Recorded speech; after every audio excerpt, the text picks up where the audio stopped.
You've prayed about this more times than you can count.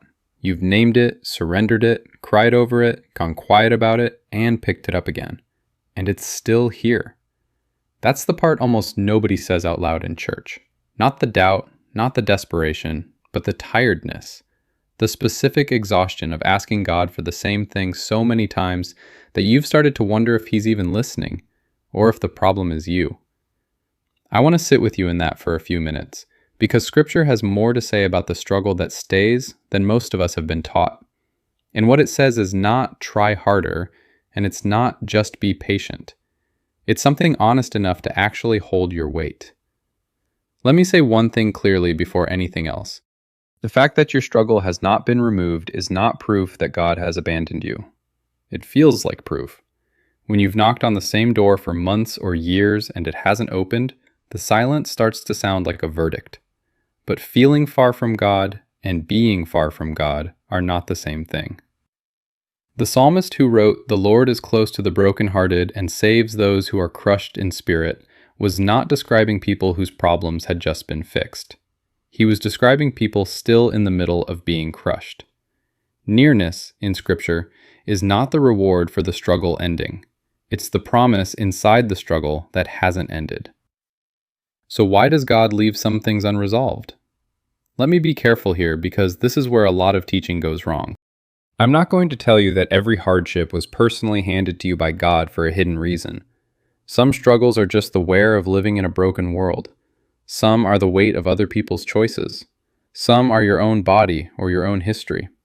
Scripture doesn't ask you to pretend every pain is a gift, but it does show us, again and again, that God works through the thing He hasn't taken away, not because the pain itself is good, but because He refuses to waste it. Think about Paul. He had something he called a thorn in the flesh, and we don't even know exactly what it was, which is almost a mercy, because it means anyone can stand where he stood. He begged God to take it away, not once. He pleaded with God 3 times. Scripture gives us no reason to treat that as casual asking. And God's answer was not the removal He asked for. God said, "My grace is sufficient for you, for my power is made perfect in weakness." That's a strange kind of answer. It doesn't fix the thorn, it reframes the whole situation. God is essentially telling him, I am not going to give you a life without this weakness. I am going to give you myself inside it, and that will be enough. Paul's response is one of the most counterintuitive lines in the New Testament. He says he'll actually boast in his weakness, so that Christ's power can rest on him. He didn't get relief. He got something he came to consider better than relief. And I want to be honest, that is not where you have to be today. You're allowed to still want the thorn gone. Paul wanting it gone is right there in the story too. Here's another piece Scripture gives us, and it's about what the struggle is doing in you while it stays. James says to consider it joy when you face trials of many kinds, because the testing of your faith produces perseverance, and perseverance has to finish its work so that you become mature and complete, not lacking anything. Read that slowly. He's not saying the trial is fun. He's saying it's forming something that rarely forms any other way. Paul says almost the same thing in Romans, that suffering produces endurance, endurance produces character, and character produces hope. Notice the direction of that. The world tells you suffering produces bitterness, and hope produces disappointment. God reverses the whole chain. There is a kind of depth, a steadiness, a compassion for other hurting people that only ever grows in the soil of a struggle that didn't get removed on schedule. You would not choose the soil, but something is growing in it that you'll be grateful for later, even if you can't see the shape of it now. And still, I don't want to hand you a tidy explanation and walk away, because a struggle that stays is heavy, and meaning doesn't make it light. So let me tell you what to actually do in the meantime, because faithfulness in an unresolved season is not passive. First, keep asking. Don't let anyone tell you that continuing to pray for relief is a lack of faith. Paul asked 3 times. Jesus himself in the garden asked the Father to take the cup from him. Asking for the struggle to end is not doubt. It's honesty, and God can hold your honesty. Philippians tells you to present your requests to God with prayer and thanksgiving, and the peace that guards your heart is promised not after the answer comes, but in the middle of the asking. You can want relief and trust God at the same time. Those are not enemies. Second, go to Him as you actually are, not as you think you should be. Hebrews says we don't have a high priest who is unable to sympathize with our weaknesses, because Jesus was tempted in every way, just as we are.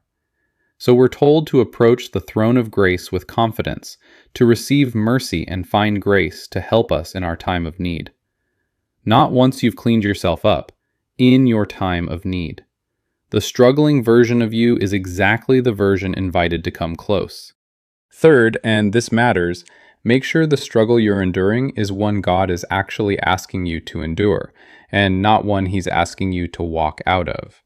There's a real difference between a thorn you carry and a fire you need to leave. If what you're in involves abuse, if it's a situation that's harming you or someone you love, endurance is not the word for it. Please talk to a pastor, a counselor, someone safe and wise. God's grace inside a hard marriage or a chronic illness is one thing. God's grace is never a reason to stay somewhere you're being destroyed. And last, look for Him in the sustaining, not just the solving. Isaiah says that God gives strength to the weary and increases the power of the weak, that those who hope in the Lord will renew their strength. They'll soar, they'll run, they'll walk and not faint. But even there, notice what's being promised. Not a life without weariness, strength for the weary. The renewing is for people who are still tired.